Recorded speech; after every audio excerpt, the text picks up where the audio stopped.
Welcome to The Explainer.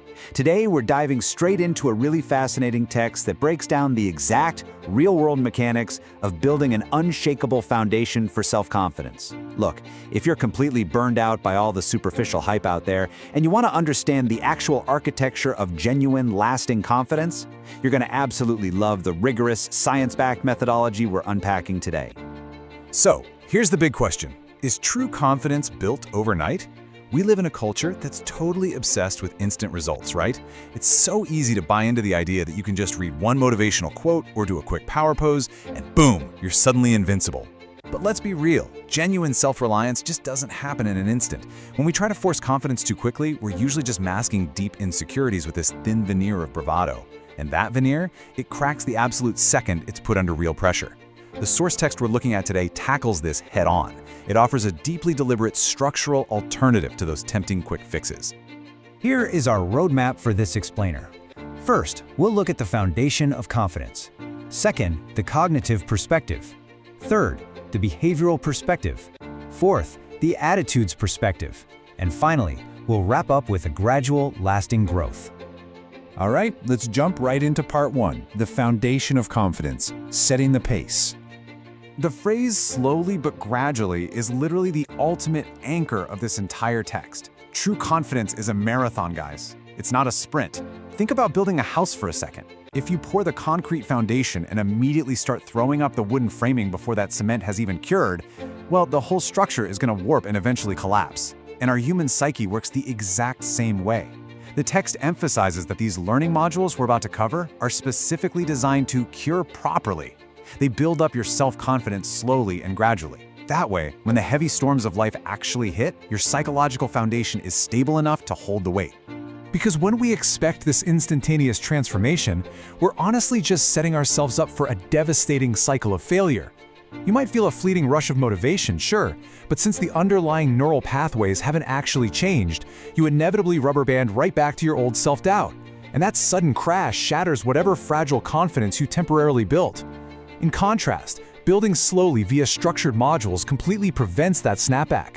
You're painstakingly laying down new mental bricks, one by one. It might not feel super glamorous on day one, but a year down the line, you've constructed a fortress that literally cannot be easily dismantled by external criticism or your own internal fears. So, the core framework here functions like a giant three-piece puzzle. To truly improve your confidence according to this method, you have to actively engage three distinct modules: the cognitive, the behavioral, and the attitudes perspectives. Skipping even one of these leaves your foundation incredibly vulnerable. I mean, think about it.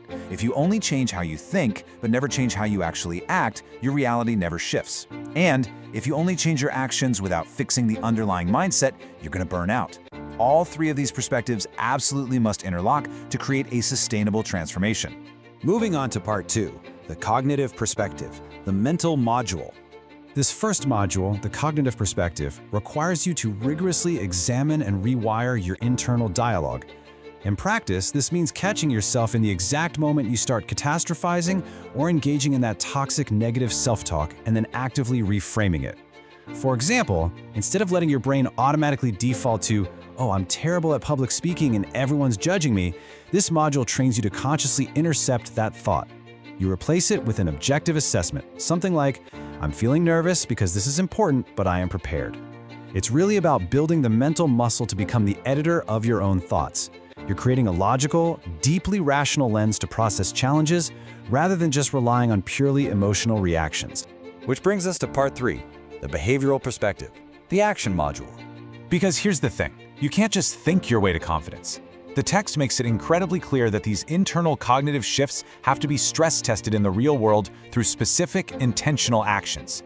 That's what the behavioral perspective is all about, generating undeniable proof for your new mindset. If the cognitive module is telling yourself, "I am prepared," the behavioral module is actually raising your hand in the meeting to share your idea.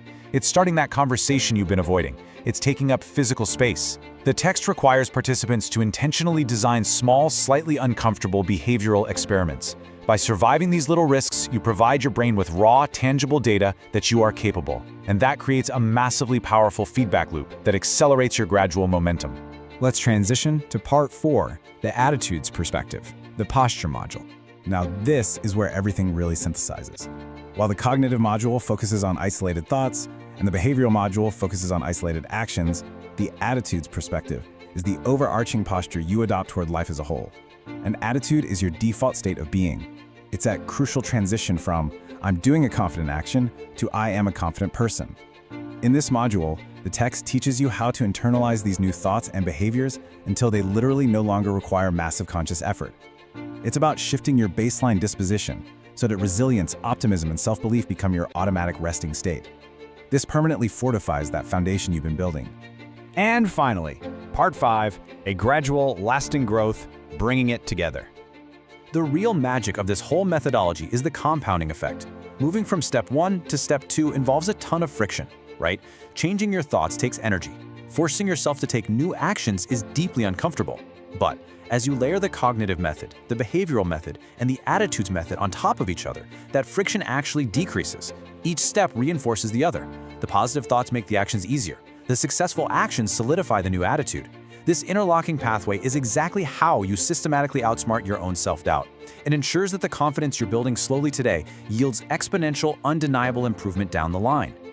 When these three perspectives, the cognitive, the behavioral, and the attitude modules, finally lock together, confidence isn't something you have to force anymore. It becomes a highly resilient, automated part of who you are. This unified triad ensures you aren't just wearing a mask of bravery, you're operating from a deeply rooted psychological system. You've trained your brain to think accurately, you've trained your body to act courageously, and you've cultivated a default disposition that simply expects success. That is the true power of this structured method. So this leaves us with a final thought for you to reflect on today. Which perspective, cognitive, behavioral, or attitude, do you need to focus on first to start slowly building your own foundation? Maybe you need to rewrite that narrative in your head, or perhaps you simply need to take that first terrifying action. Remember, it's not a race. It's all about steady, gradual growth across all three areas. Thanks so much for joining me for this explainer, and I really hope this deep dive empowers you to intentionally build a foundation that lasts. Catch you next time.